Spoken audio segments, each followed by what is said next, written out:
Andhra Pradesh is also one of the first Indian states to commission a green hydrogen valley with goals across indigenous hydrogen manufacturing, clean fuel-based startups, R&D clusters.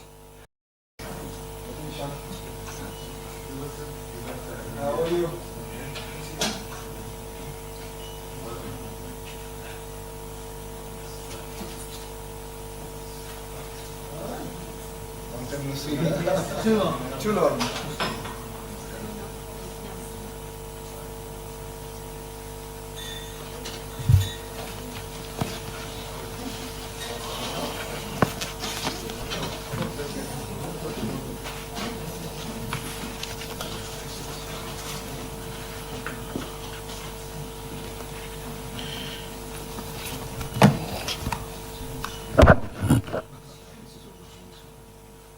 Warami, greetings, namaskaram, salam, sasrikars, greetings and warm evening welcome to all of you, ladies and gentlemen. What a great honor to be here today amongst all these dignitaries we have and all of you who have made it in spite of a very important day and auspicious day being Diwali. So before I begin, I wish you all a very warm Diwali. Greetings to all of you. Diwali ki aap sabko shubhkamnaएं, hardik shubhkamnaएं to all of you. Before I begin further and continue, I want to acknowledge the traditional owners of the land we are gathered here. I pay my humble respects to their elders past, present and emerging. And I also acknowledge any of the First Nations indigenous leaders amongst us here. It's indeed a pleasure and honor on behalf of the Australia-India Business Council and our co-hosts and our main hosts here at the Parliament House, the Parliamentary Friends of India for New South Wales, led by the co-chair, the Honourable Warren Kirby, MP, and also joined by the Parliamentary Friends of India parliamentarians, Karishma Kalyanda as well, along with the Parliamentary Friends of India and also the Consulate General of India, Sydney here. The Consul General is with the Governor General as we speak, and we are expecting him to join as well. I'm very pleased to welcome you all, especially for this occasion, where we are honored to have amongst us the visiting minister from the state of Andhra Pradesh, the government of Andhra Pradesh, representing the government of Andhra Pradesh, Shri Nara Lokesh ji. His presence is phenomenal. It's a key milestone, I would say, his first visit to Australia. I'm very privileged and honored to have. Let's give him a big round of applause to welcome him formally. This is a prestigious parliament, the first parliament house in the whole of Australia. So historic from a democracy perspective. I will not take Warren's thunder. I'll let him talk about it. But again, this room as well, it's a very special room. As you can see, all the Hansard books here.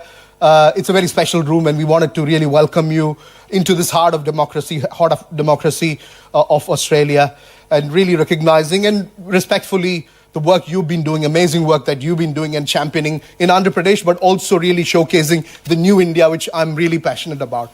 Thank you.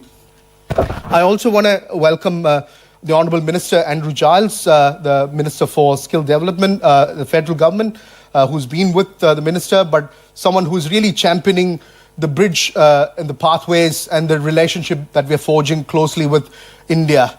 And what I believe as Australia embarks on building a strong future made in Australia, I strongly believe that this future made in Australia is partnering with India, this new India that we all are passionate about. So really pleased to have you, sir, and also honor this occasion as well.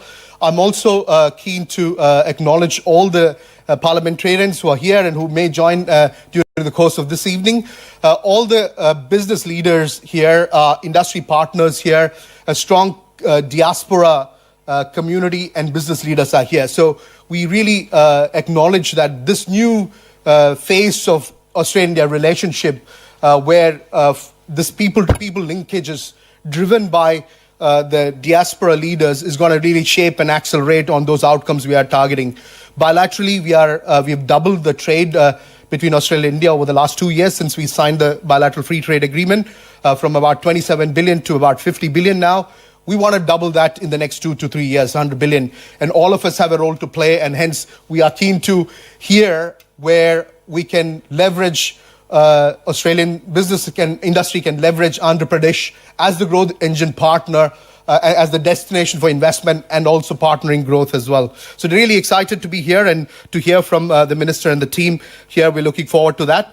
I also want to acknowledge our other support partners who have helped us curate this evening's event. Department of Foreign Affairs and Trade, Calvin and the team, wherever you are. Definitely acknowledge the role of Department of Foreign Affairs and Trade, and we continue to partner with DFAT and CARE, the Centre for Australia-India Relations. I also want to acknowledge CII, our industry MOU partner based in India. We will hear from them about the partnership summit, which is coming up in Vizag in the state of Andhra Pradesh, which we are all excited, and I'm looking forward to shaping a very sound delegation of business leaders to attend, which we will definitely hear from the speakers as well. I also want to acknowledge our national sponsors, Combank and NIB, who are represented in this room, and also our event host sponsor partner, New Edge Education Group as well. I just want to say one thing, what I'm really energized by this visit, and I understand that the minister is going to visit Queensland and also Melbourne in Victoria. What we are keen as AIBC, and AIBC being an organization, a preeminent industry body, working closely with both the governments to really shape over the last 40 years, set up by the former Prime Ministers Rajiv Gandhi and Bob Hawke. We've been really focused on shaping those business to trade outcome as well. But what we are excited about is the state-to-state opportunities as well, across infrastructure, across manufacturing, across those more modern sectors, the sunrise sectors, including clean energy and skill development as well, which is very rightly so, very important. And very pleased when the minister highlighted that the portfolio he holds is human resource development. It's also sustainable development focused on those new skills and also uplifting the whole society as well. So definitely a conscious, sustainable development and enriching those talents as well, where Australia and India can partner. So really acknowledge and really keen to hear, and I'm sure all of you you are excited as well. I must be honest that when we were putting together this event, we are cognizant that it is a Diwali day, but I'm really pleased that we've got overwhelming support. I wish you all well, and hopefully you can get back to your prayers and also be with the family later in the evening. So without much ado, and I will continue to facilitate this evening, I will now invite, and I thank all of you. What I would do is, if I can also acknowledge the support from Aruna Chandrala ji, wherever you are, Aruna. Yeah, you are here. We might just do a token of welcome for the two guests we have. If I can invite the Honourable Minister.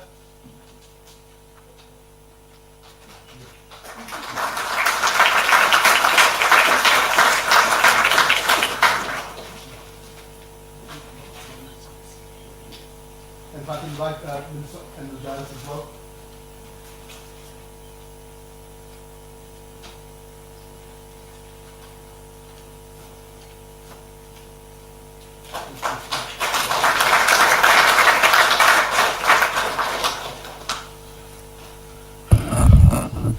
Thank you all. We'll kick off without much ado. If I can invite the Honourable Warren Kirby, MP, the co-chair of Parliamentary Friends of India, New South Wales, and member of Riverstone, to offer his remarks and his welcome as well on behalf of the Parliament.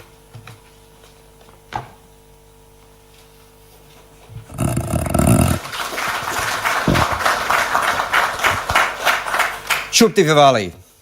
I think that's how we should start this evening's proceedings. I would also like to acknowledge that we are meeting here this evening on the land of the Gadigal people, and who are the original custodians of this region of Sydney, one of the very first places in all of Australia to be colonised. And we are meeting in the oldest parliament in New South Wales. And I extend my respects to elders past and present, and any people of Aboriginal heritage that may be with us. Meeting here in Australia's oldest parliament, the People's Parliament, specifically in this room, the Jubilee Room, is just as auspicious in some ways as the day that we are celebrating. Up above us we have the Greek goddess of knowledge, who looks down on us and reminds us that knowledge is the mother of wisdom and virtue. This occasion that we're talking about, we're celebrating. Many people tonight, I'm sure, will pray to the goddess Lakshmi for prosperity, and we know that this all comes as a response of lifelong learning, of making sure that we get to know one another, and all of that comes through education. So to be in this room on this day for the meeting that we're having is something to tell us about the things that are all coalescing to make sure that this relationship between India and Australia really kicks off. And there are many, many ways in which we complement one another in this relationship. I should acknowledge we have some MPs in the room. We have Justin Clancy hiding over the back there, who's just joined us. We have Charisma Kalyanda, who are my parliamentary colleagues here. Special thanks to Minister Giles for bringing Minister Lokesh to visit us in this wonderful occasion. Your very first visit. I hope that it is better than your US experiences. But when we think about what we need to do in these bilateral ties, how we need to come together, of course there are many avenues in which Australia and India complement one another. Of all of the relationships we have with different countries around the world, the bilateral relationship between India and Australia is in many ways the ones where we have the most commonality and the most touch points of connection.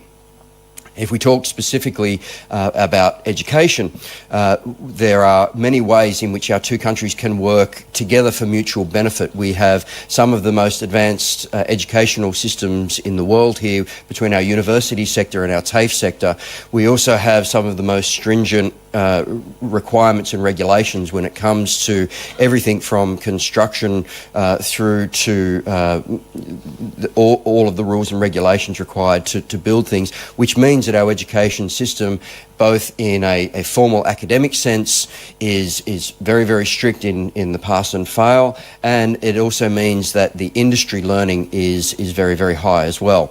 So by allowing a system, for example, where we use New South Wales TAFE or we use our university sector to help train people on the ground in India to come to Australia to learn skills and trades, we can benefit the human resources that are available in India, and we can also go some way towards addressing some of the skill shortages that we see in Australia across multiple sectors, whether that is in the construction industry, as I mentioned earlier, whether that's in medicine or whether that's in IT or other sectors.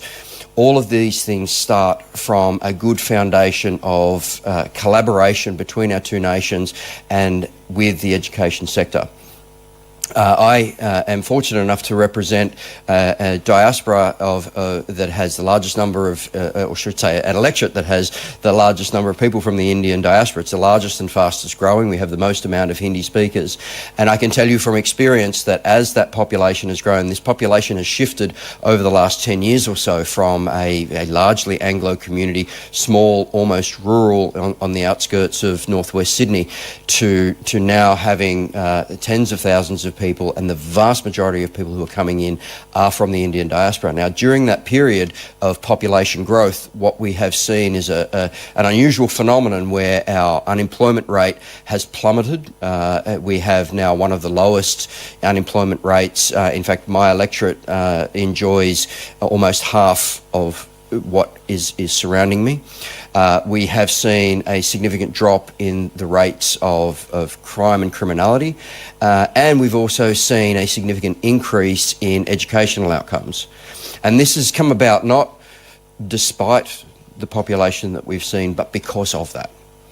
And so then we go back to how all of this works together with these these complementary attributes that we have between Australia and India, and why it is a natural fit for the two of us to be together. And at the risk of stepping on the Minister's toes here about the foundations that were laid with the bilateral trade agreements, but they are the foundations that were laid, and it's incumbent upon states to then start building upon that to grow. When we're looking at economies that are approaching into the trillions of dollars, when we look at the way that Australia can complement that, whether it's with education, whether that's with raw materials, either in the mining sector or in our agricultural sector, whether we're looking towards things like the technology that we use in farm and agriculture here, and how that can be transported and utilised in India, and the production, manufacturing capabilities in India,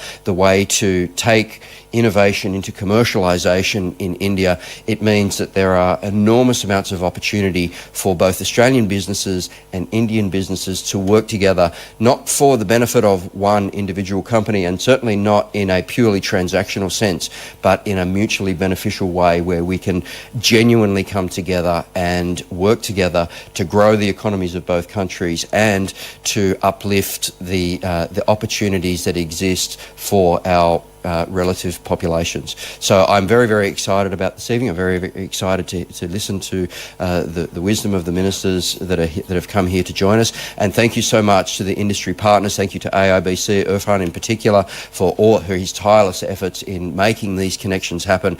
And for the people who are in the room here today who are going to make this happen, we have now that we have reached India as being the second highest migration rate, we have built the human bridge that is the final piece of the puzzle that's been required to make these opportunities work. So I encourage each and every one of you to walk away from this room after your prayers for prosperity this evening, then start working on ways on how we can collaborate together, how we can make the dream and the concept come to realisation.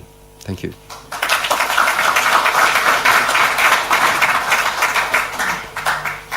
Thank you, Warren, and thank you for those insightful words and impactful call to action. And we'll look forward to again visiting India together with the business delegates to make some of those impacts happen as well. Thank you. Definitely. First landing into Vizag. Yeah. Thank you. Now I invite the Honourable Minister Andrew Giles, the Minister for Skills and Training, Australian Federal Government, to share his thoughts and insights.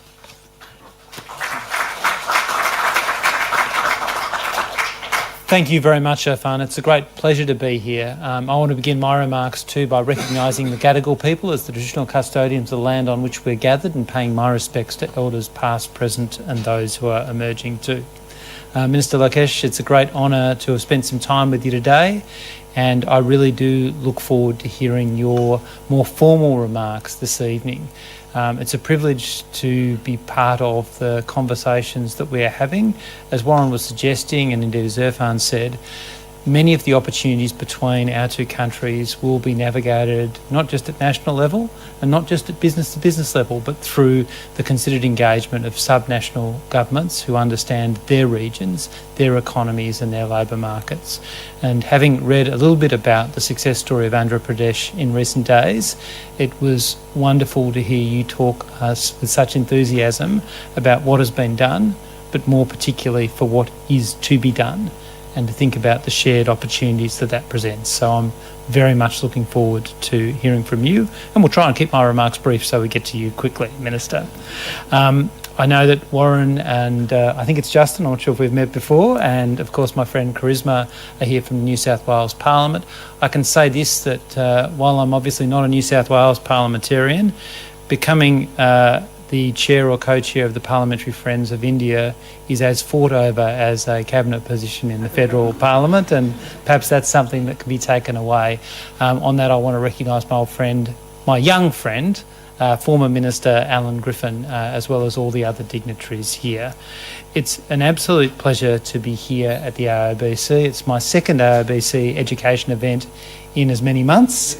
I'm not sure what's planned for November. And it is wonderful to be able to welcome you, Minister Lokesh, for this event. To think about the reputation that you've built for your government's transformative work, particularly in terms of technology, real-time government.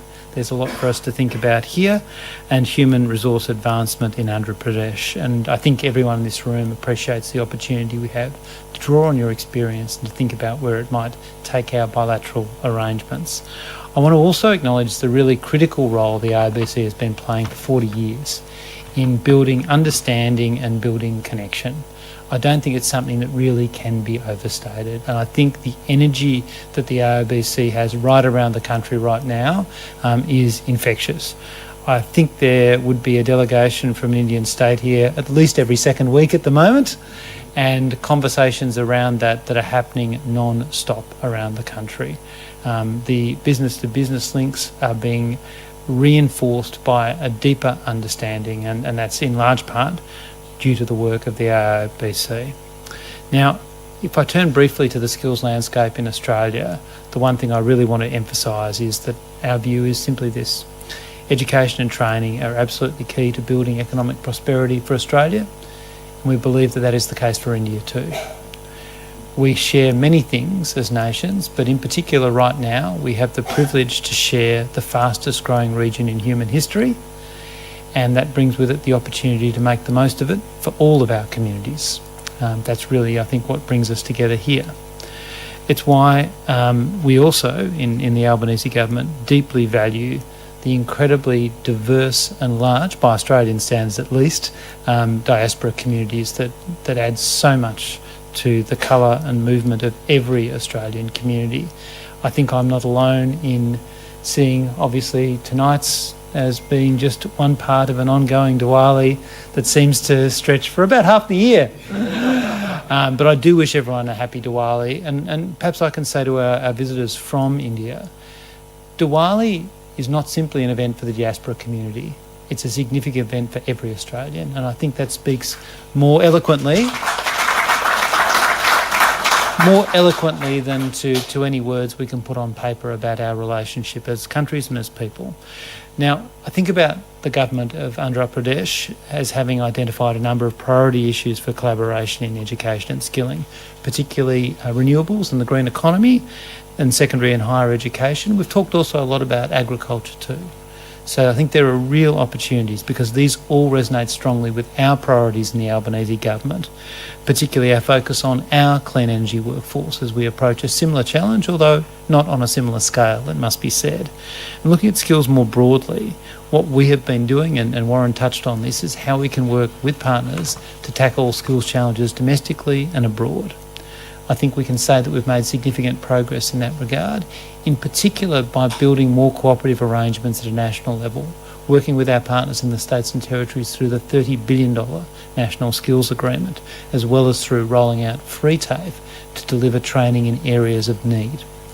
So what I'm trying to do is effectively to emulate what you and your Chief Minister have been doing for quite some time, to use the role of skills and training and the levers that are available to me to look to identify problems and then to solve them by bringing people together in that shared understanding.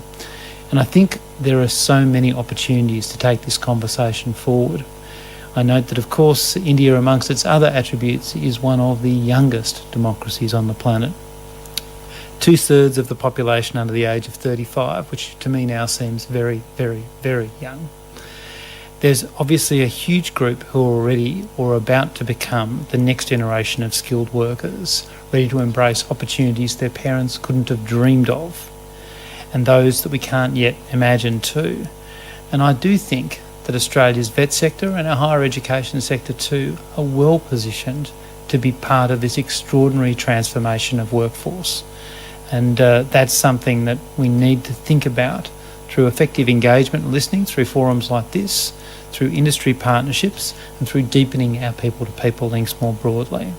because the mutual understanding that is really fundamental to international education is something that can only strengthen the friendships that exist between our countries and our people and deepen the understanding about where we can meet shared needs. And I'm really excited to furthering these connections later in the year when I travel to India with Minister Clare and Assistant Minister Hill. I thank the Minister here for suggesting some minor alterations to my travel schedule, which I'm not sure we can accommodate this time, but we'll see. I think it really is an important opportunity for our countries to discuss in depth, you can only do in a face-to-face setting, how we can realise the opportunities and stare down the challenges that we face. I'm really proud that Australia is and must remain a tertiary education partner of choice. India is Australia's top country for international vet student enrolments. About 1 in 5 of our enrolments are people from India. These students, and even more so I might say, the graduates are valued members of our classrooms, our communities and our workplaces. And I'm really confident this will only grow through the comprehensive strategic partnership. I look to India's national education policy, only 5 years old now, but a very meaningful document. The internationalisation of education provides deep collaboration opportunities for institutions at both ends. I'm really focused on how Australian vet providers in particular can play a role in meeting the extraordinary skills challenge that you grapple with every day in Andhra Pradesh. A labour market that's rapidly changing and a volume of people entering that labour market that I find hard to imagine. And for me, I do recognise, on the one hand, we have a vet system that is globally recognised. And we're very proud, but we also acknowledge the challenges that we face. I think recognising those challenges domestically and the opportunities internationally can provide a great synergy for us to realise all of these opportunities. So I'm very keen to hear from you, Minister, and I'll end my remarks now, because hearing from you, having the perspective of your government brought to Australia, brought to this beautiful room in Sydney, is fundamental, from my point of view, to making sure that the Australian skills and training system can be all that it can be for people who come to Australia and sending skills offshore as well, but also so that we can more profoundly deepen the relationship and understanding between our people, which I think is fundamental to the future that we both would like to see. Thank you very much.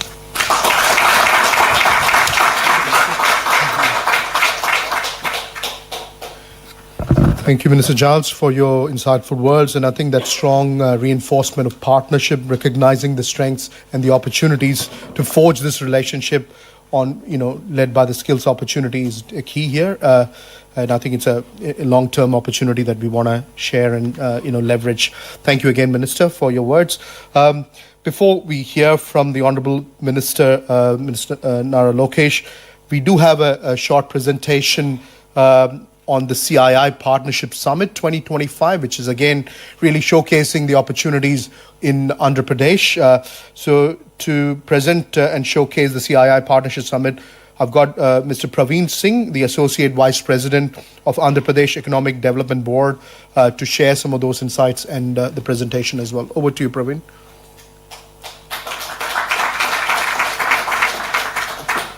I'll sit from there. Okay.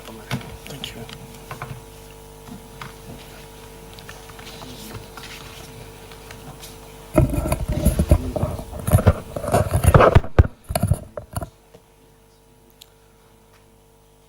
Good evening, everyone. I would like to acknowledge the Gadigal of the Eora Nation, the traditional custodians of this land, and pay my respects to elders, past, present, and emerging. It is my privilege to be here in this iconic and historical place. Leaders, innovators, institutions who share our belief in sustainable and inclusive growth. Today, I bring to you the story of Andhra Pradesh, a coastal, connected, and competitive state that is emerging as India's new economic powerhouse. With a thriving GSDP of $180 billion, deep policy reforms, strategic sectoral opportunities, Andhra Pradesh invites Australian investors to join hands as partners in our next leap of growth. We are fully aligned with India's national vision of Viksit Bharat by 2047, but Andhra Pradesh adds its own bold vision, Swan Andhra Vision 2047. Our national goals are ambitious: a 32 trillion economy, a 6 trillion in exports, 10% of global share, and $20,000 per capita income. Andhra Pradesh contribution will be significant through value-added manufacturing, future-ready infrastructure, equitable growth across districts. Our transformation is mapped across economic and social indicators with defined targets by 2047. Literacy will move from 72% to 100%. Female labor force participation will rise from 36% to over 60%. Skilled workforce to over 95%. Urbanization to 80%. Economically, GSDP to $2.4 trillion. Per capita GSDP to over $42,000. Merchandise exports to $450 billion. And renewable energy share from 35% to over 75%. These are not projections. These are milestones with live policy tracking. Andhra Pradesh economic model is anchored on 7 powerful pillars that reflect both intent and action. Policy framework, over 25 active policies across sectors ensure clarity, speed, and investor assurance. World-class logistics with 6 ports, 3 industrial corridors, seamless highway railway connectivity. We offer among the lowest logistics cost in India. Amravati, a greenfield capital, designed as India's most modern capital city, built with smart and sustainable infrastructure. Future-ready workforce with a skilled database covering 3.5 crore citizens and 200 plus hubs aligned to sectors like AI, clean tech, and manufacturing. Quantum and deep tech, home to India's upcoming Quantum Valley. Green Energy Valley with 160 gigawatt of renewable energy potential. At the core of all this is our governance model led by Honorable Lokesh Sir, powered by AI-driven, tech-enabled workflows, ensuring real-time monitoring, predictive action, investor-first service delivery. Industrial Policy 4.0 serves as the overarching framework guiding Andhra Pradesh economic transformation. Our reforms are built on 6 principles: speed, product quality, low logistics cost, employment generation, tech readiness, and circularity.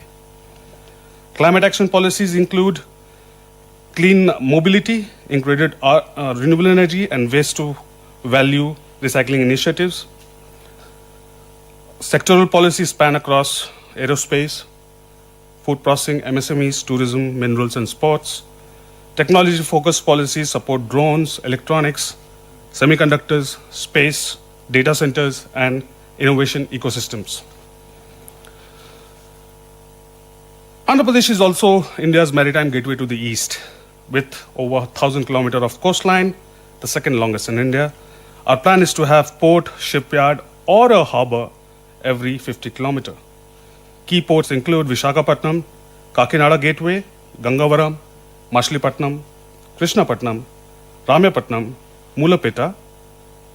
Australia as a maritime economy will find strategic logistics and shipbuilding opportunities here. Andhra Pradesh is also creating global competitive aviation and aerospace cluster across Kurnool, Tirupati, Danakonda, and Madakasira. The Civil Aviation University at Bhogapuram will train more than 5,000 aviation professionals annually. From drone manufacturing to sustainable aviation fuel, AP is ready to partner with Australian OEMs, training academies, and MRO majors.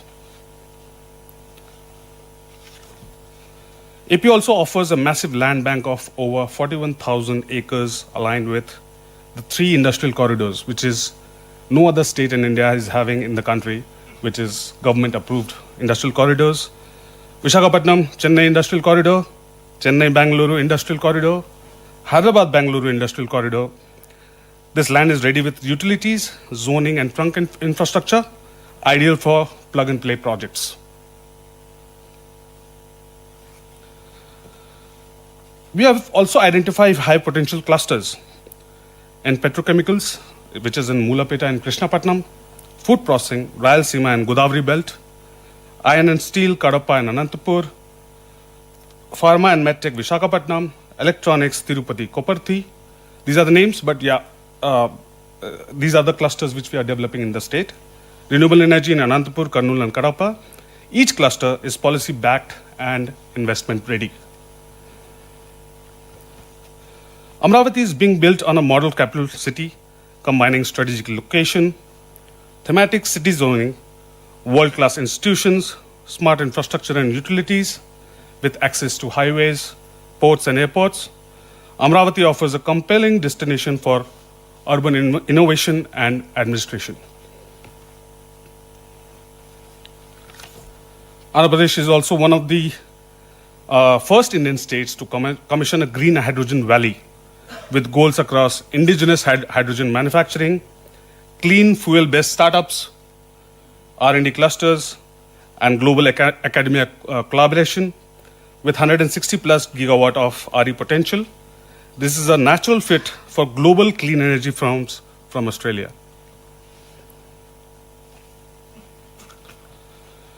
AP's tourism sector is unlocking huge potential.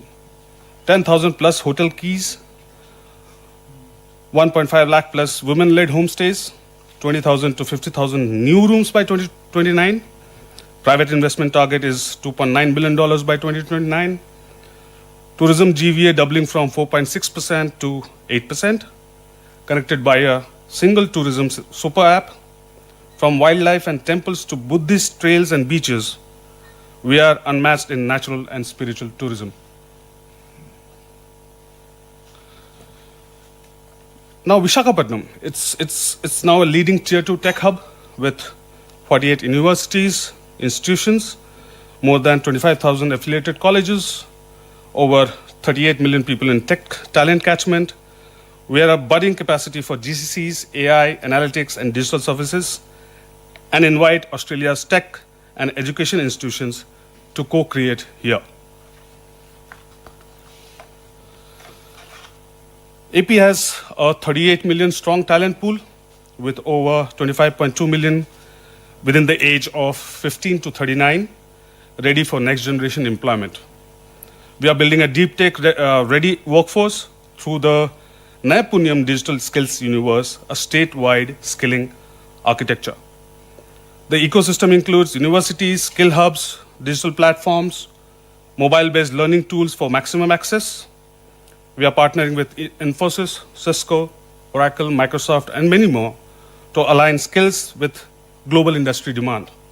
Our goal is to match Industry 4.0 and AI era needs, more cloud and coding to cybersecurity and clean tech. Andhra Pradesh has conducted skill census in 2024, covering like 3.4 crore citizens across 1.8 crore households with Aadhaar-linked skill IDs. Institutional reforms include a new skill university, 26 skill colleges, and over 200 skill hubs backed by a budget of over 1,200 crores. Education reforms are aligned with national education policy, featuring bilingual learning, tribal inclusion, and a new 5-tier school model. Global partnerships include Oracle, IBM, Suzlon, and PMKVY.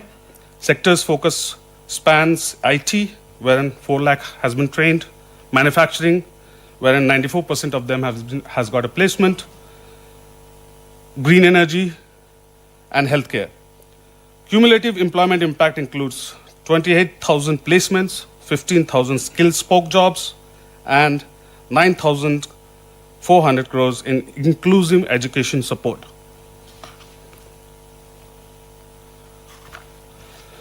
In Vijayawada and Rajahmundry, we have launched the Ratan Tata Innovation Hub, which is focused on one family, one entrepreneur. Angel and VC access, corporate and educational partnerships, infrastructure, clean rooms, prototyping labs, Internet of Things. We welcome Australian accelerators and R&D groups to connect with this bottom-up entrepreneurship platform. Andhra Pradesh is pioneering governance 4.0, a data-driven, AI-enabled and people-first model. A state data lake will unify all government data into a single source of truth, enabling cross-department insights. Our Aware Hub, going live by November 2025, will monitor 42 real-time parameters from satellites, drones, CCTVs, and Internet of Things (IoT) devices. The AI intelligence layer will detect patterns, trigger responses, and guide predictive governance. Citizens will access 700 plus public services via WhatsApp with real-time redressal going live by August 15th. It has already been live, sorry. Sorry. This is not a pilot, it's a quantum governance at scale, and Amaravati will lead India's transformation. In just past 12 months, AP has secured over 120 billion in investments with the potential to create 7 lakh jobs. These are across clean energy, electronics, food processing, and ports, and reflect real investor confidence in AP. I would like to invite all of you to the Partnership Summit 2025 to be held on 14 to 15 November. The venue is Vishakhapatnam. This will be a landmark event showcasing project-ready pipelines, MOU signings, and global cooperation across industry and innovation. Let me conclude with a heartfelt invitation. Join us in building sustainable, inclusive, globally competitive, and innovation-led economy. Let us shape the next decade together as partners, collaborators, and chain makers. Thank you.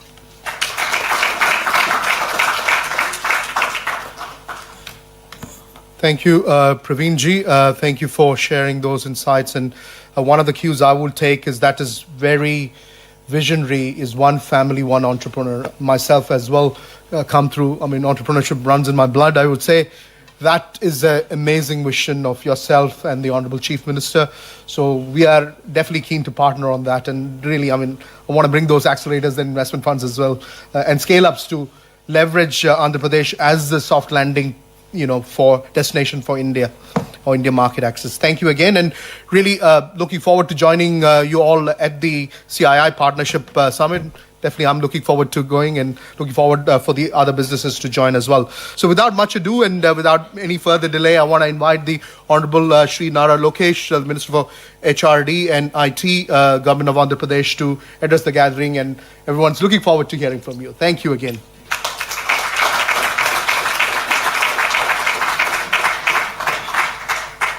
That's okay. A very good evening. Thank you very much for having me here. I would like to specifically thank the Honorable Minister Andrew for spending almost a better half of a day with me and sort of welcoming me and explaining to me how Australia works, especially on the skill side of things. So really appreciate your time. I'd like to also thank the Honorable Member of Parliament, Warren, who's here, Justin, who's also here, and Karishma. Thank you very much for hosting me. Wonderful place, historical building. Let's wait and watch whether democracy is really working or not. Interesting times we live in. So if Praveen has not done his job in convincing all of you, I'll take another shot at it. So I'll give you 3 specific reasons why you should look at Andhra Pradesh. The first one being is we have a leadership with a track record. So for those of you who don't know Mr. Naidu, this is his 4th term as Chief Minister. He's a 75-year-old young man. When you meet him, you'll understand it why I said he's young. He's very young at heart. He comes with abundance of energy. But what makes it different this time around is he's backed with a young team. So 50% of the legislatures are first-time MLAs. 17 out of the 25 ministers are first-time ministers. So he's backed with a very young team with a lot of fire in the belly to get things done. And that's what makes it different. And Mr. Naidu is the reason why Hyderabad is what it is today. And people were kind enough to give him an opportunity to build a legacy all over again. And he's now doing it with the new Andhra Pradesh, a divided Andhra Pradesh. The second reason is speed of doing business. And I can give you two specific examples of it. One, I'm sure all of you have followed the Google's announcement. It's the single largest FDI investment in Indian history, and it's landed in Visakhapatnam. It's a greenfield data center that's getting built out there, and it's not only the data center, it's the whole the landing station, the sea landing cable station that's coming out there. And we are really excited about building the entire ecosystem. I've had an opportunity to meet a few of the data center developers here in Australia, and I've had the opportunity to invite them to Visakhapatnam. But we're really excited to build a larger ecosystem. And we got all this done in 13 months, which is 1 month more than what we agreed with Google on. And once we agree to work together, it's no longer your business, it's our business. And first thing you'll see getting created is a WhatsApp group. We love WhatsApp. So WhatsApp group gets created on a daily basis. We actually review these projects. So I'm on good 25 groups now. On a daily basis, projects are reviewed. There's an update that goes out from my office and the respective ministers, because these are all cross-functional. So one example is Reliance is investing big into CBG, compressed biogas project, where they're making compressed biogas from Napier grass. And I have the energy minister on the group. I have the minister for revenue, which is land, on the group, because they're going to take land on lease from government and actually want to grow grass. And on a daily basis, the project is updated. And if they don't update, then I get involved and said, what's the status update? Where are we? What's the target? Where do we stand? Another example of speed of doing business is the work that we've done with ArcelorMittal. ArcelorMittal is building India's largest steel plant, south of Visakhapatnam. And again, we got this done in 15 months. So from the day we agreed to agreeing on the incentives, getting the land done, environmental hearing, getting all the clearances. So this is not MOU. This is grounding. We are not here to sign papers. We are not here to do MOUs. We actually want to deliver on the field. So the 120 billion that was actually explained, and the marquee brands that are coming to invest, are all being grounded in our state. And the 120 billion have been agreed upon only in the last 16 months. So that's the pace at which we are moving in Andhra Pradesh. And if there's one thing that I can compete with the other states on, it's going to be speed of doing business. So in the past, you've heard of ease of doing business. So now we mean speed of doing business. There were days when we've cleared proposals in 3 days. So there are 3 layers where they get approved. One is SIPC and SIPB, and then the cabinet. It happened in 3 days. So that's the pace at which we're willing to work, and we're really excited of getting your business down in Andhra Pradesh. The third reason why you should consider Andhra Pradesh is we are a startup state. We are hungry. We're eager to get things done, and we can get things done as of yesterday. And as a political establishment, we are a regional party, but then we have national interests at heart. So we believe that we can positively influence policy at the federal level, which I believe which is good for the nation. And in the whole process, Andhra Pradesh has the first mover advantage. And this is not the first time we're doing it. We've done it in the past with privatization of airports, deregulation of the telecom sector. Mr. Naidu led the initiative around digital currency. And now we've done that in data centers. So we positively influence policy. And that's something that we can do. And that's what makes us very unique and different from other states. I'm sure quite a few states are eyeing for your investments. And I think it's very good. I always believe that if states compete, India wins. And that is the new India that we're talking about. And it's exciting times under the leadership of the Honorable Prime Minister Shri Narendra Modi ji. Delivering the $30 trillion target will be done. No second thoughts about it. And in the process, Andhra Pradesh will be a $2.4 trillion economy. And as a state, we are leading a lot of the initiatives of Government of India from the front. So I'll give you an example. Labour reforms. We are specifically asked by Government of India whether we can spearhead. Out of the 9 reforms, we got 8 of them done in 15 days. 1-5, not 5-0. So we got it done. And the other one in the next cabinet we're going to actually clear it. So we are leading from the front. in terms of reforms. And Mr. Naidu believes that we should support reforms because that's the only way we can remove the shackles of bureaucracy on the state growth and governance. So that's what makes us very unique. I think these are two clear examples I've shared. And I love Visakhapatnam. For people who are familiar on the Indian territory, if Bangalore were to marry Goa and have a child, that will be Visakhapatnam. It's best of both worlds. It's exciting space. The greater Visakhapatnam economic corridor is slated to be a $1 trillion economy. So we are already planning for it. After the announcement of Google, there's so much of excitement, energy that has come in. And we've already started working on the greater economic region, planning all the hard and soft infrastructure that needs to come in, because we don't want to have the same trouble that our neighbors are having today. So it requires a certain amount of visionary leadership that, of course, we already have. And it's Mr. Naidu who's leading it from the front. So I invite all of you to please come down, spend 2 days with us. I think you'll be able to understand the raw energy we have. We have amazing speakers lined up. It's an amazing conference. While the greater part is going to be about Andhra Pradesh, it's still about India. And quite a few states are also coming, and they're going to also pitch their states. And what a better platform than Visakhapatnam, where other states can also pitch. And it'll showcase, again, new India, where states compete and the nation wins.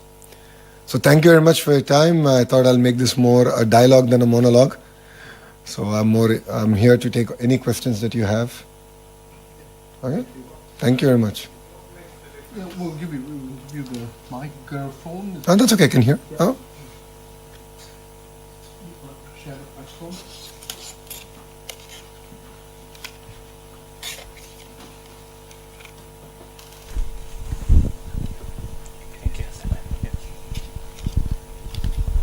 Sorry, I'm Shravan Kumar. How are you? Great.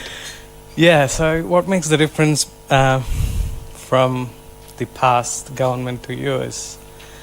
Because the pain I had personally with the investment, so-called, with the previous government, and then I lost my father, been fighting with legally, politically, everything.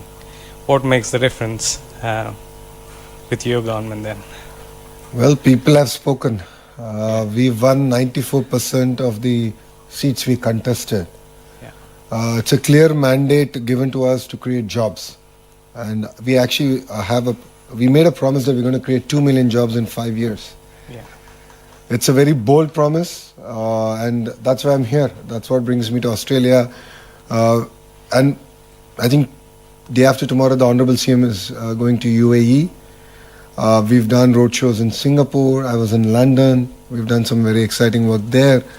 But see, one thing if you notice is that, yes, there was a little bit of pain in the last 5 years, but the policies that we created, or companies that landed in Andhra Pradesh between 14 and 19, Kia and few others,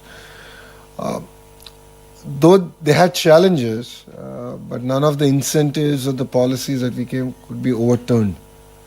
Because whatever we do, the policies that we come out, have a strong institutional framework that stand the test of time and politics. So this is Mr. Naidu's 4th term. It's not his first term. He's a very seasoned politician. He understands the importance of system policies and ability to implement them.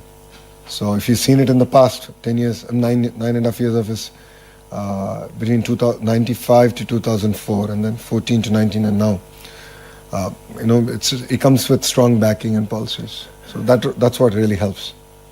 And the mandate is clear, 94%. I mean, it's with a lot of humility we take that, and we are here to deliver on our promises, which is to create jobs. And in the process, we'll end up creating a vibrant economy called Andhra Pradesh. Thank you. No. We'll just finish and if you have time, we'll come. Huh?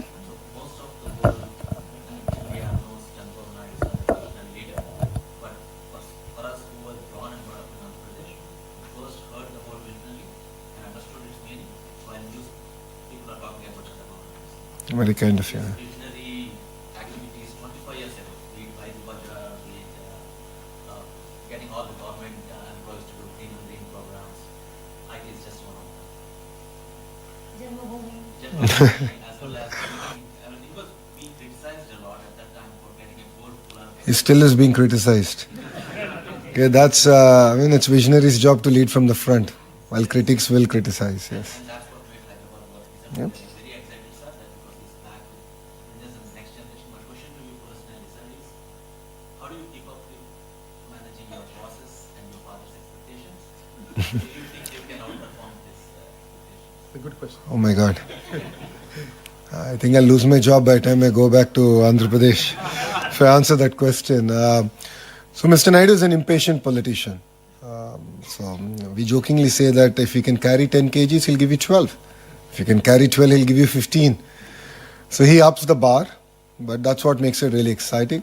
And that's why you see a lot of youngsters working for him. And he mirrors the energy and the commitment that the Honorable Prime Minister has for the nation.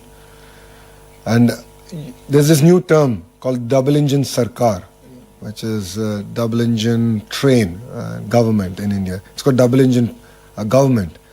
That means it's the same government in the state and in the center. I say we have a double engine bullet train sarkar, which is 2 engines bullet train government. Because you have Mr. Naidu and you have the Honorable Prime Minister. They bring raw energy and passion. Both of them are 75 years old, but you don't see that age on them. But we're leading from the front. And that's what makes it very unique and exciting. I think it's very difficult to live up to the expectations of Mr. Naidu because it's a moving goalpost. The closer you get, keeps going.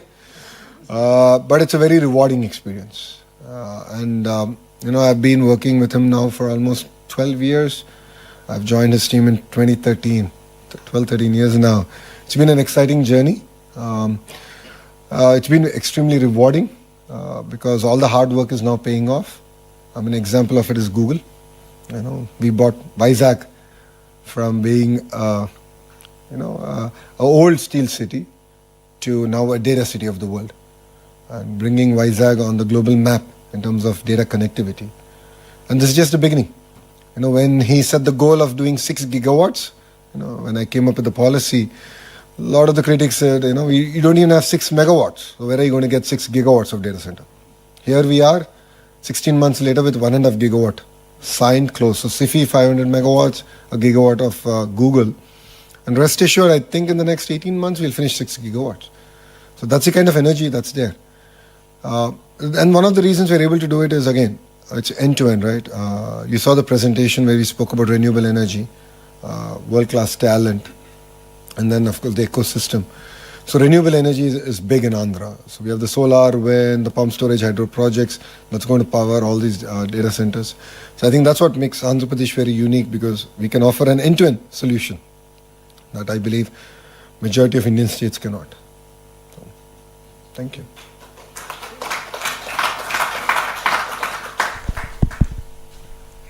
Not sure if we need the mic. Thank you. That was a lovely presentation to all of you. And thank you for addressing everybody. My name is Hemant Babbar. I'm with the IBC. Sir, firstly, congratulations on the $15 billion you've scored from Google. Thank you. I hope that's just a start. You've been here for, some time now. Yeah, 2 days. 2 days is pretty good. Actually, 24 hours. 24 hours, okay. Look at the time from I landed to where I am now. So, Have you rested at all? well, I hope. Where do you see, in your opinion, Australian businesses entering into Andhra Pradesh with what you've seen so far? And where do you see those opportunities aligning between the two countries? I think that's a very good question. If you look at sectors like skill development is one sector that I saw there's great opportunity. Education, again, a lot of work that we can do together. Mining is a sector, of course, it's a natural sector for both Andhra Pradesh and Australia to work together. Parallelly, I've seen agri-tech as one of the areas that we can possibly collaborate. Today when I had a lunch with a few of the CEOs, one thing I said in agriculture is it's not just about wheat and corn. There's a lot more innovation that we can do around horticulture, sectors like mushroom, which today don't exist in Andhra Pradesh. So agri is a very, very big sector for us to sort of focus and collaborate. You do have a vibrant startup ecosystem. That's one thing. Through the Ratan Tata Innovation Hub, we can sort of collaborate, and India is an amazing launch pad in that sense. So these were a few of the sectors that we thought we can start working together on. Renewable energy, of course, is very something that we can build on. You have an amazing education system here around it. So sharing with the Honourable Minister here that green molecules, so taking renewable energy to green molecules is going to be very, very important for us as a state. So that's another area that we can collaborate. But I think the Economic Development Board shared opportunities around automotive, space, defense, drone, compressed biogas, aqua, quantum computing, pharma, medical devices manufacturing, steel. Now Russia is also investing big with their acquisition by Rusal of an alumina refinery in Andhra Pradesh, which is going to bring upstream and downstream industries also coming in. So I think Andhra Pradesh in that way is opening up across sectors, and that's what will make us very unique compared to other states in India. Thank you, sir. Lovely. Thank you. It's a very long answer for a short question. Welcome to Thank you. welcome to Australia, sir. My name is Vish Vishwanathan. I am from Australia India Business Council, working with Mr. Irfan. As we have industry chapters. I'm very proud to lead this chapter called Make with India, encouraging Australian companies to make with India. Yeah. It is basically implementing Prime Minister's vision of Make in India. Yeah. So we want to implement that in Australia. So definitely it's a very welcome, that your visionary program for Andhra Pradesh. I mean, what we would like to suggest is, apart from the sectors one of the promising sectors which is definitely there is the health and pharmaceuticals. Yep. And then also defense and security is another area which a lot of potential is there. And the third one is the sports. As you know that Australia is also, going to have the Olympics, and there are many other games going to be happening in Brisbane. So there's another sector which you may like to consider.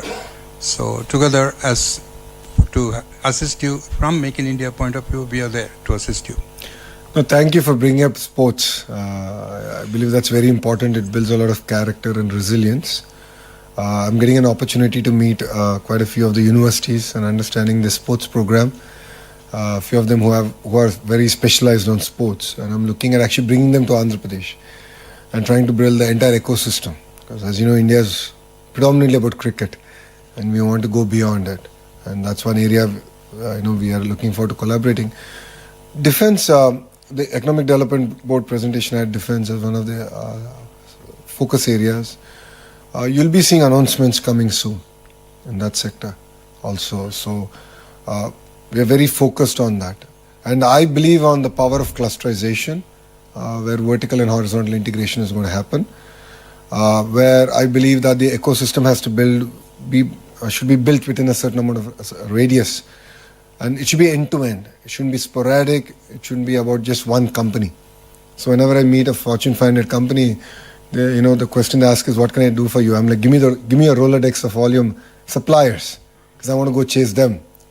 Then you'll have no other opportunity but come to Andhra Pradesh. So this is something I've asked quite a few of the companies, and they were gracious enough to give it to me. And now we're building that. We're doing that across defense, we're doing it across aerospace, we're doing it across space, because there's a lot of private launch pads coming. So that's the vertical bit. And the horizontal bit, which I shared with the Honourable Minister today, is education, skills, testing. All this has to be common infra that we provide. So that's where I believe in the power of clusterization, and each district, which is the administrative unit in India, should be focused on one specific thrust area and build competencies around that. So that's what we're doing in Andhra Pradesh. And I believe that's what will make us unique compared to other states in India. Wish you good luck. Thank you so much. Maybe we'll take 2 questions more. Yeah. No? Ladies first. Okay. No, ladies first. Ladies first. Thank you, sir. It's very nice to hear a lot of insights. Myself, Dr. Tanima Banerjee, I'm a young scientist. I'm very much interested towards the women in STEM. I just wanted to know what are the opportunities in Andhra Pradesh in women in STEM, and if there is any scheme, and what are the new opportunities for the entrepreneurs, those who wants to connect with Andhra Pradesh government and a lot of student exchange program and many other schemes if it is. So would like to hear from you, sir. Oh, thank you. Thank you for bringing this up. For me, gender parity is very, very important. So we are actually are starting it from kindergarten.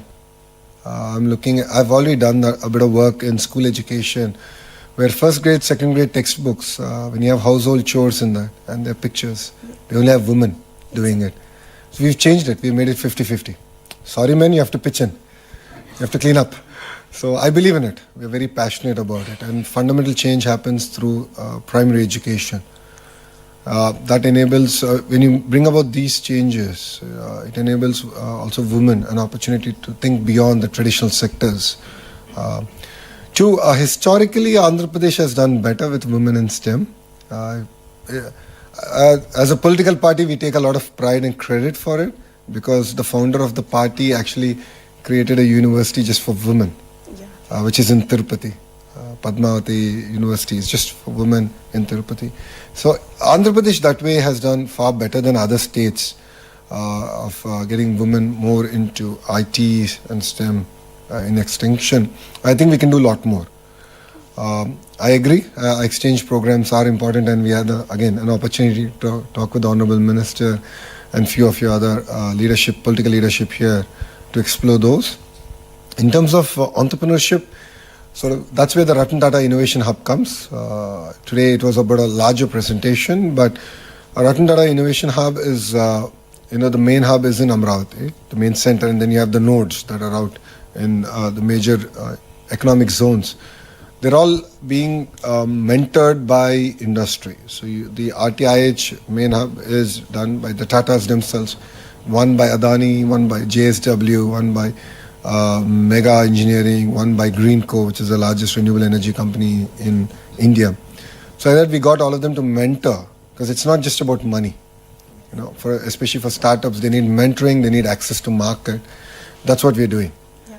And it's being led by a young IAS officer she's from IIT Kharagpur, who then went on to the Indian Administrative Service. So we've identified even administrative leadership that can support the political will to get things done. So we align that. So with the Ratan Tata Innovation Hub, it's just the beginning, because I think we're a month old in RTIH, but we have a clear trajectory in terms of what we want to deliver. So again, I believe that will make us different. So I also believe that if student exchange program can be happen, so Australian students could learn something new from the Indian students, and also Indian students can learn from the Australians. So this exchange will again will strong our bilateral relationship. No, absolutely. I get asked this question a lot. As an alumni of Stanford Business School, a lot of Indians ask me, why Stanford? How is it different from an Indian business school? And one of the thing I say is that, when you go to a different culture and when you're surrounded by people from different parts of the world, you tend to appreciate things far better. Exactly. And you understand a lot of context with which questions are asked and the way people contribute to your classroom. And this is my first trip to Australia, and it's been now just over 30 hours since I've set foot on your soil, and I've learnt a lot. And I'm truly amazed with what Australia and Andhra Pradesh can learn and work together on. And on that note, I would also like to thank, where's Calvin? There he is. I would like to thank Calvin and the leadership here in Australia for having me down. Honestly, if not for you, I wouldn't have made it this far. But I think, they've really curated an experience. And I was actually asking my team, does India do this? Do we have a similar program? And we should actually do it. Even at state level, we should do it, where we are able to bring in thought leaders from across the world to come and visit. I think there's a lot to offer, a lot for us to learn, and a lot that we can offer to the world. So thank you. Sir. Thank you. Thank you, sir. My name is Ram Gorlamandula. I'm an illustrious alumni of Sri Satsai Institute of Higher Learning, Puttaparthi. Oh, nice. And a resident of Kadapa, but been here for the last 2 decades. Oh, wow. So I run a multi-family office practice, specifically focusing on helping Australian family offices to invest in high-growth Indian startups. Oh, nice. We have invested not in unicorns, but unicorns were created 10 years ago. So we invested in minicorns, which are now unicorns. Wow. So we hold a few of them in our portfolio today. Based on my decade-long work across these markets, there are 3 or 4 major observations that I've made. One, for example, I do a lot of work with AMTZ in Vizag. Yep. I've visited AMTZ many times and happens to be a co-alum who is currently chairing the zone there, Mr. Sharma. Yeah. So Jitendra Sharma. So I visit there quite often. Exceptional individual. Excellent. So one of the major things that I've realized is when we try to create a market access program for medical devices from AMTZ, biggest issue was regulatory approvals in Australia. If there is any way, as a representative of the government, that you could actually create a representative office for TGA, Therapeutic Goods Administration, in AMTZ's office. Okay. So that medical device organizations and products that are manufactured in Vizag could actually comply with Australian regulatory approvals to fast track that. Something that regulatory agencies here have done very well with China in the last 3 decades. So same applies to building material industry. So there are organizations like Standards Australia, Master Builders Association. Many of them have operating representative offices in various parts of China. And because of that, if you go into any building material hypermarkets, the likes of Rees, Bunnings, so any of these supermarkets where you find building materials, you have a significant influx of Chinese products. And primary reason, because Australian regulators were called into those manufacturing clusters, so that manufacturers who are manufacturing there had significant insight of what is required to get a watermark certification for a Chinese tap to be sold in Australia or a Chinese lamp to be sold here. That is something which is currently missing with India. And more fundamentally, looking at Andhra Pradesh as such, something that we've done very well at Tat Capital is not to invest in India but invest in Bharat. Yeah. So Andhra is a real definition of Bharat. So and something that I share very commonly with many of my tech entrepreneurs here, Australian tech ecosystem is already significantly late in embracing Indian tech employment scene. So don't go and compete for talent in Hyderabad, Bangalore, Chennai, Mumbai, where it is significantly overcrowded. Go for new age cities like Vizag. Go for new age cities like Coimbatore. So on that note, may I be bold enough to ask you, sir, that you put a reference white paper in front of the government to say that to create an Andhra Australia Global Capability Center as a single center of excellence for all Australian technology companies to have a global capability center out of Vizag, so that every Australian company is based in a single city, and all these technology companies who are significantly late entrants compared to the Fortune 100 companies out of America are possibly discovering talent out of Bharat rather than hunting for talent out of India. Thank you. I think 2 specific asks. One, AMTZ is a great example of vertical integration and the cluster approach, right? So we got the vertical bit down. Now I have to work on the horizontal, which is the entire skills, the education, and of course testing, certification. And that's something that we take strong feedback on. The same initiative we need to do in the aqua sector and various other sectors. So I'll work with my counterparts in the Australian government, and we'll put out a paper out there, and we'll figure out this journey together. And that's something that we're going to do. Competing with other states, I think I'm doing a half decent job. I'm getting called names for doing it. But that's okay. I mean, again, I come back to the point that if states compete, India wins. Bharat wins. And that's new India. So it's competition is very good. As long as it's healthy, I think, we can take the country forward. Makes us sharper, makes us hungrier. And states that are complacent will end up losing. And Andhra is not going to be one of the complacent states. If you know Mr. Naidu, and you know him better than me, so he's not going to let us be complacent. So my father rolled out Janmabhoomi and Aksharashmi from the ground. He's a college principal. Oh, wow. Unfortunately, he lost his college in previous government when they took away the government-aided program. Okay. So you're a victim. Okay. So our family has been a main funder of the college for more than 45 years in the village. The aided. Yeah. So we now have a building with no teachers to teach. I understand. Yeah. That's one thing we couldn't stop. Unfortunately, I mean, policy was actually done before we actually ended up in. So thank you very much. I really appreciate all of you coming. Give a round of applause. I know it's Diwali, and thank you very much for coming here. I'm sure you have to go back, be with your families. I think we'll do it offline. I think a lot of people have to go home. And just because I'm away from my family doesn't mean I take you away from your families. So I think it's very unfair. But happy Diwali, and thank you very much for having me. To the Indian Consul General, thank you, sir, for joining us. He's been a great supporter of Andhra Pradesh. Sir was kind enough to be part of the Telugu diaspora meeting we did yesterday. And I think yesterday's event shows raw energy and passion that Australia and Andhra Pradesh can do amazing work together. So I take your feedback loud and clear. I'll take your contacts from the partnership that we're going to forge here. And I'll be in touch. And I look forward from hearing from all of you. And I look forward to hosting you in Visakhapatnam. Which is? Which is... Yeah, and Visakhapatnam is a product of? Thank you. So, Krishna, you're coming down, that's clear, right? It's an offspring of Bangalore and Goa. I'm from Kerala, so probably a little bit of... Thank you very much. you all, Jai Hind. If I can hold you back here, Arunaji, a small token of thanks and appreciation, a lot of thank you. respect and love from all of us here.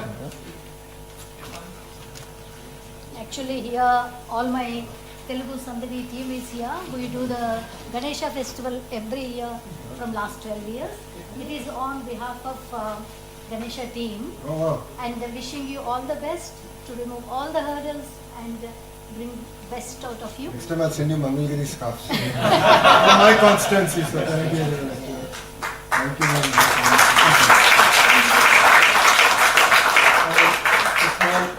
Token as well. Boomerang? Yes, boomerang, and kangaroo, Everyone will be happy. koala, My son wanted a real kangaroo. Back and back, but sure. for Brahmani. Oh, thank you. Yeah, and I got something for my favorite person in the world is Chandrababu Naidu. Calendar 2020. Oh, thank you very much. Please give him one more. Always. Thank you again. Appreciate that. And indeed an honor, not from us. Look forward to forging those strong partnerships. Thank you. Thank you. Thank you. Please, we will have time for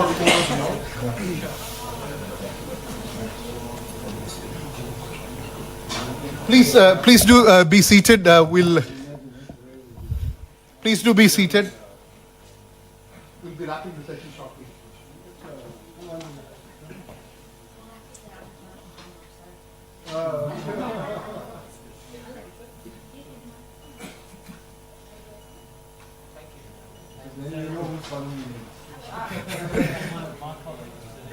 Please, if you can be seated, I will invite.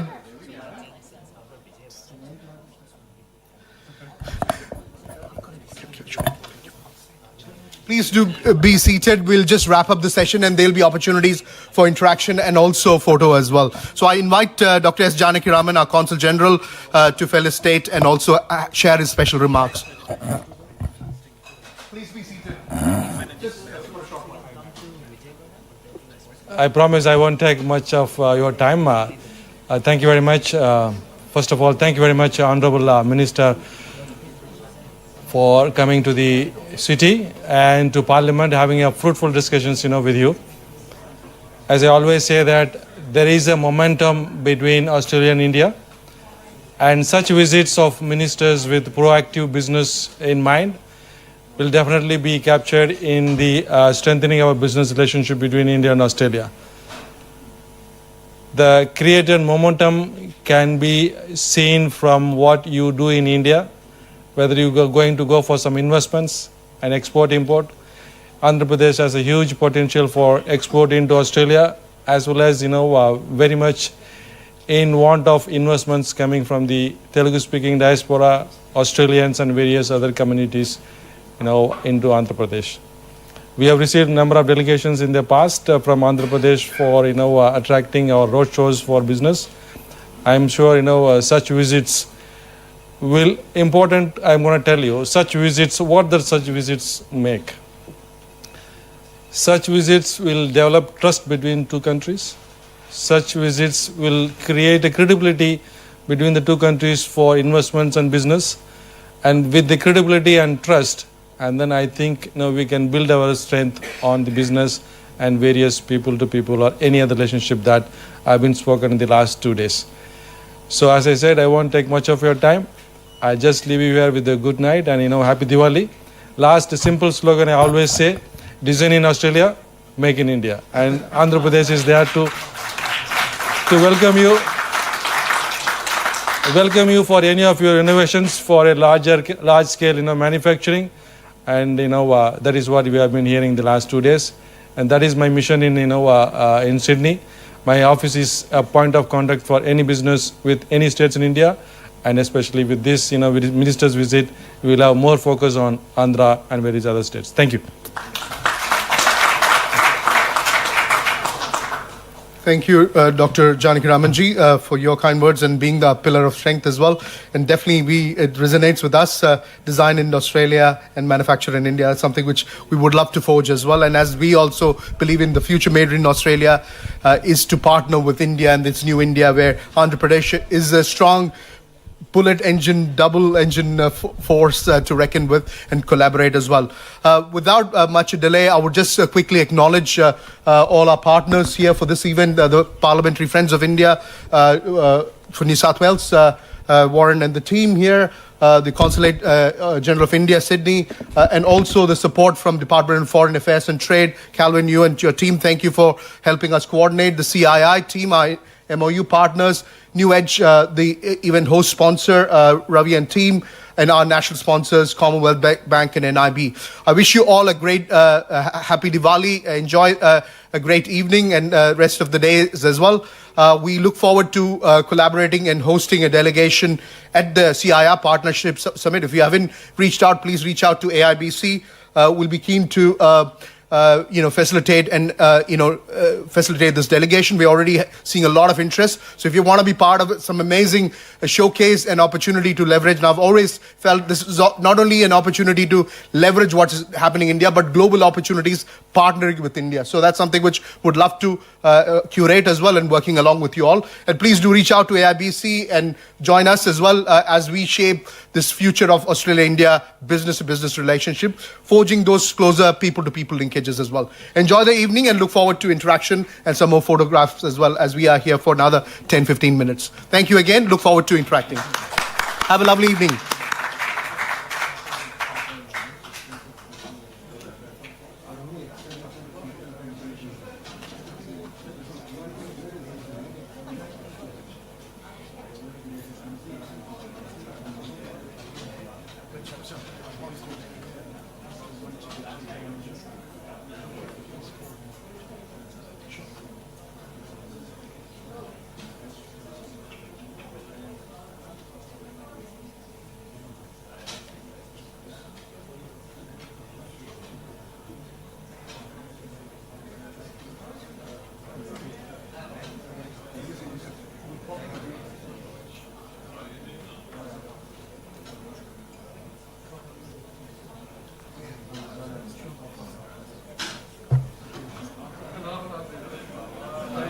Have a bit of a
That's fine. Thank you for that. So I've got his number, so I will text him Julian.